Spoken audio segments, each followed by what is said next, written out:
evening, everybody. Good evening. For those of you who don't know me, my name is Tony Spatara. I am Paul's consigliere / best man.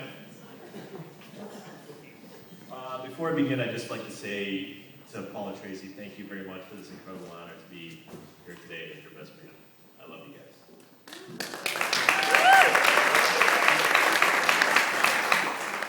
So let's start. The roast. So let's start where Paul and I first met. Where did we meet? No. We met in high school in gym class. I was showering, he was showering. We didn't meet in gym class. It was the month of pickleball. Now, those of you who don't know what pickleball is, it is a sport exactly like tennis, except you play with these oversized ping pong paddles and a wiffle ball.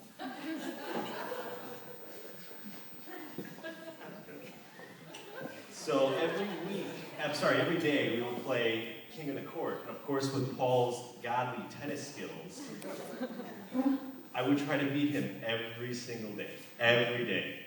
And then, Paul would be up there, with the Paul Moy grin,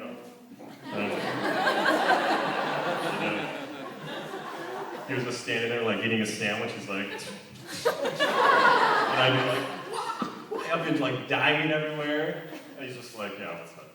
And people would be looking down like, what is going on over there? Like, the guys would be coming down with what? And then if I lose, I'd have to go down, beat that guy, and then come back and try to beat him again. And by the end of it, I had my sweatpants. I had these 2 huge blood spots in my sweatpants. I was all beat up. I couldn't beat the guy. But I'll tell you something, I didn't beat him pickleball, but I won one hell of a great friend. And, I love the guy, and try not to get choked up here.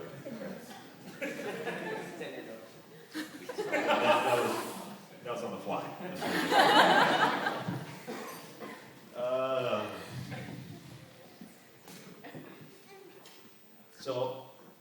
So I love Paul very much. He's a great friend. So I just wanted to list a couple of... Sorry guys, there's a lot of numbers here. I just wanted to list a couple of great qualities that Paul possesses. 1, first and foremost, Paul is very nurturing, as many of you may know. One time, I don't know if you remember this, Paul, do you remember?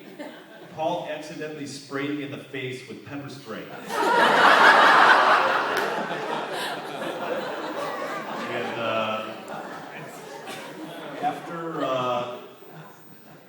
after my breathing returned to normal, and the fire on my face went out. This is a good story, right? This is a good story. You gotta tell this one.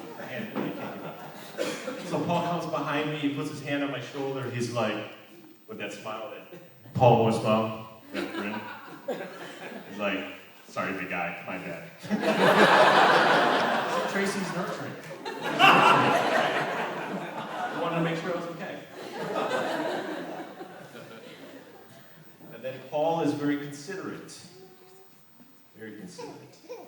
Not too long ago, my wife, my son, and I, we came down to Indiana to help Paul and Tracy with the tasting for the wedding because of their restricted diets. So we came down, and Paul decided for the last night that we were here, we were going to stay at the Oliver Winery farmhouse. And this farmhouse was built in the late 1800s. So we were driving out there late at night. It was really dark, really, really dark. And my wife and I were from the city, so we're kind of like, yeah, this is great. Looking around, there's no lights, it's just pitch black. We're like, oh, it's right here. Oh, okay, great. So we were there, we were drinking wine, we were having a good time. It was getting late, and then Paul's like, and I was like, Paul, you're spending the night, right? He's like, the Paul Moy grin. No, I'm not spending the night. I'm like, okay, have you ever stayed here before, Paul? He's like, no, I never stayed here. My wife and I are like, yeah. So my wife and I were there at night, and we hear little noises, and there's pictures of, I guess, the previous owners on the wall. Like every time you walk, they're like looking at you, like. My wife's hearing noises. She's like, "Oh, check it out!" Like, the flashlight. Like. So we survived the night. Paul came back with Tracy early in the morning. We were like, "Thank God." And then Paul's like, "Tony," he's like, "I want to show you something." So he pulls me out. No more than 50 feet away was a gravesite of the previous owners of the farmhouse in the 1800s. I was like, what? My wife's like, but see, he's considerate. See, he didn't want me to freak out that night, so he waited till the morning. It's considerate. Considerate guy.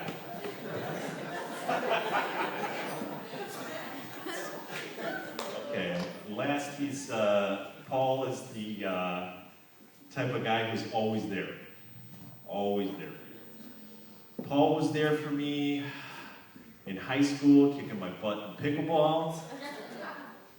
Paul was there for me when I got a ticket for going 115 miles an hour, driving him to school. Paul was there for me when I got a ticket for rolling at a stop sign. And then I'm thinking, was Paul here for me, or is this like my lucky charm? Every time he's in the car, bam, I got a ticket. I got a ticket the other day.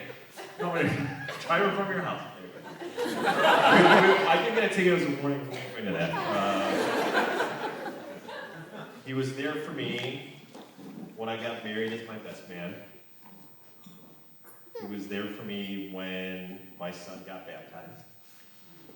He was there for me when my father passed away. And I just want to say, Tracy, he will always be there for you, 110%. Because that's Paul, that's why I love him, that's why all you love him. You all know Paul.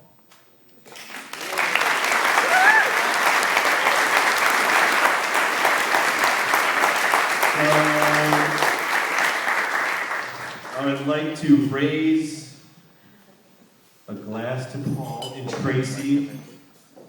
I wish you a lifetime of happiness, many Moisengar babies. Yeah. May you always be nurturing towards each other, considerate, and always be there for each other. I love you guys. Thank you.